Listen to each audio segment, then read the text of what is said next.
to go over a couple of things this afternoon on that so I can post this video and you all can start working on it. Special occasion speaking quite often is impromptu. Not always, quite often. Many of you in the coming years will be a best man, maid of honor at a wedding, and you will have a short speech, toast, that you will need to give. In your careers, some of you will be making comments at someone's retirement party. You'll be presenting a speech after you receive an award or when you're presenting an award. You may have a speech at your parents' 50th anniversary party. All kinds of special occasion speeches that need to be made. And there's that kind of speaking falls under the category of epidectic rhetoric.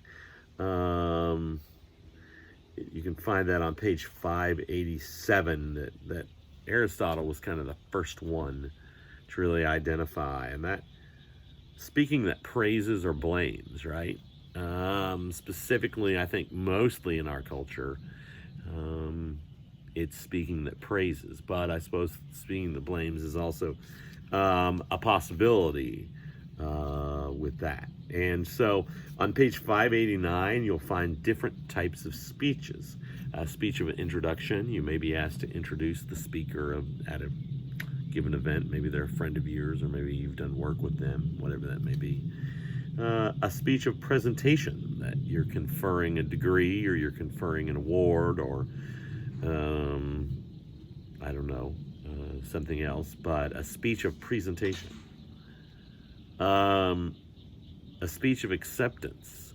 If you win an award of any kind, last year I won an award as the Student's Choice for Professor, Student Life Award.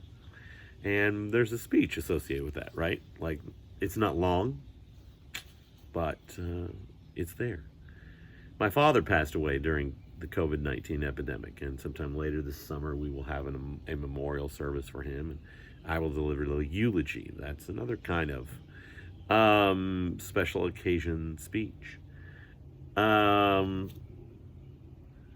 of you who may not be a pastor or minister, but like me are often called on to do weddings. That's a special occasion speech. A speech to celebrate, whether that's christening, graduation, wedding, reunion, retirement, a toast, a special observance, things like that. Those are all special occasion speeches. Sometimes there's an after dinner speech.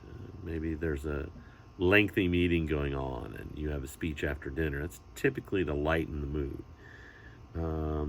Bottom line is that length is vital, and you're always going to want to err on the side of being shorter rather than longer. These are not lengthy, informative speeches. You're not lecturing on some kind of quantum physics or something like that. You are using rhetoric that blames or more than likely praises. You want to keep it lighthearted. This is probably a time to attempt some humor, especially if you think you're humorous. And that's epidectic rhetoric, right? That's what we use this for. And so you can read in the book, page 591 and 592 talks a little bit more in depth about these kind of speeches. But the bottom line is that you want to address the audience's emotions. Often these are accompanied by tears, joy, pride. You're telling stories about this person in an effort to reach them emotionally. You want the mood of your speech to match the event. If you're at a wedding, you don't want to be all like somber and down in the mouth about marriage. You want the mood to match the setting. Specifically, I think maybe more in a business world, you want to be aware culturally of the audience's expectations. Sometimes they're different in the public sector and in the business sector. If you're abroad, if you're dealing with a population of another nationality, there may be cultural applications that we need to give consideration to. And we want to evoke shared values, right? Like if you're offering a retirement speech for a colleague, you want to talk about the values of whatever that industry are, right? We want to pull together everybody as a team, and specifically, especially in special occasion speeches, you want to respect time constraints. A lot of times, you are the person to put the spotlight on the person, and so you don't want to make the mistake of suddenly shifting the spotlight around and making it about you, right? There are different strategies that you can deal with in these. One is, I think, be patient with the setting, right? Like they didn't come here to hear you speak, probably, and so there may be shuffling and moving. Be patient. Once you get in a groove, get what you need to say done, and be patient as that's getting started.